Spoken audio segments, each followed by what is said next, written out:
നമ്മൾ ഇന്ന് സംസാരിക്കുന്നത് ക്രിയാറ്റിനെ കുറിച്ചാണ്. അതായത് ഈ ജിമ്മിലൊക്കെ പോകുന്നവർ വലിയ കുപ്പികളിൽ എന്തോ ഒരു നിറമുള്ള വെള്ളം കലക്കി കുടിക്കുന്നത് നിങ്ങൾ കണ്ടിട്ടുണ്ടാകുമല്ലോ.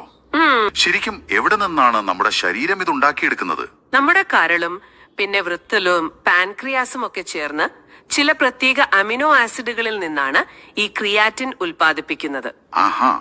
ഇങ്ങനെ ഉണ്ടാക്കുന്ന ക്രിയാറ്റിൻ പിന്നീട് രക്തത്തിലൂടെ ഏറ്റവും കൂടുതൽ എനർജി വേണ്ട കോശങ്ങളിലേക്ക് ശരീരം എത്തിക്കും. അതുമാത്രമല്ല, നമ്മുടെ ശരീരം ഉൽപ്പാദിപ്പിക്കുന്ന ഈ ക്രിയാറ്റിൻ പേശികളിൽ ഫോസ്ഫോ ക്രിയാറ്റിൻ ആയിട്ടാണ് സ്റ്റോർ ചെയ്ത് വെക്കുന്നത്. ഇതൊരു അൾട്രാ ഫാസ്റ്റ് പവർ ബാങ്ക് ആണ്. അപ്പോ കോശങ്ങളിലെ ആ ATP തീരുന്ന നിമിഷം തന്നെ ഇത് പ്രവർത്തിച്ചു തുടങ്ങുമോ? അതെ, കോശങ്ങളിലെ ATP ബാറ്ററി ഡ്രെയിൻ ആവുന്ന ആ നിമിഷം തന്നെ ഈ പവർ ബാങ്ക് അതിനെ വീണ്ടും വേഗത്തിൽ റീചാർജ് ചെയ്യും. 1% പോലും എനർജി ഡ്രോപ്പ് വരാതെ നോക്കും. അതുകൊണ്ടാണ് നിങ്ങൾക്ക് പെട്ടെന്ന് വലിയ ആയാസമുള്ള കാര്യങ്ങൾ ചെയ്യാൻ പറ്റുന്നത്. ജിമ്മിൽ പോയി വർക്കൗട്ട് ചെയ്യുന്നവർക്ക് ആ അവസാനത്തെ റെപ്പ് എടുക്കാൻ ഇത് എങ്ങനെ സഹായിക്കുന്നു എന്ന് ഇപ്പോൾ എനിക്ക് മനസ്സിലായി.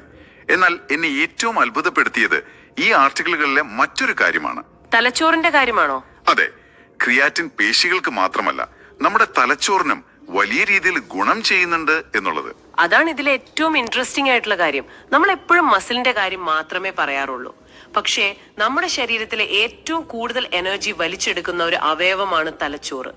ശരീരത്തിന്റെ മൊത്തം ഊർജത്തിന്റെ 20% ഉപയോഗിക്കുന്നത് തലച്ചോറാണ്. അത് വലിയൊരു സംഖ്യയാണല്ലോ. അതെ, നിങ്ങൾ വളരെ സങ്കീർണമായ ഒരു കാര്യം ചിന്തിക്കുമ്പോഴോ ഉറക്കമൊഴിച്ച് കടുത്ത മാനസിക സമ്മർദ്ദമുള്ള ഒരു മീറ്റിംഗിൽ ഇരിക്കുമ്പോഴോ തലച്ചോറിന് പെട്ടെന്ന് ഒരുപാട് എനർജി വേണ്ടിവരും.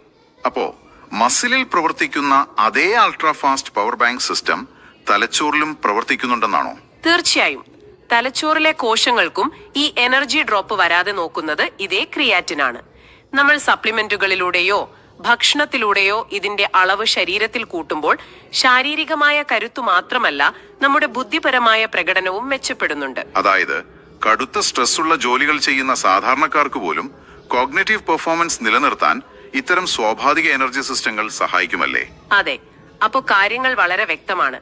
നിങ്ങൾ അയച്ചു തന്ന ഈ വിവരങ്ങൾ വെച്ച് നോക്കുമ്പോൾ ക്രിയാറ്റിൻ എന്നത് വെറും ഒരു ബോഡി ബിൽഡിംഗ് പൊടിയല്ല. അതെ, നമ്മുടെ ശരീരത്തെയും തലച്ചോറിനെയും വലിയ സമ്മർദ്ദ ഘട്ടങ്ങളിൽ തളരാതെ താങ്ങി നിർത്തുന്ന ഒരു അടിസ്ഥാന ഫാസ്റ്റ് എനർജി സംവിധാനമാണ്.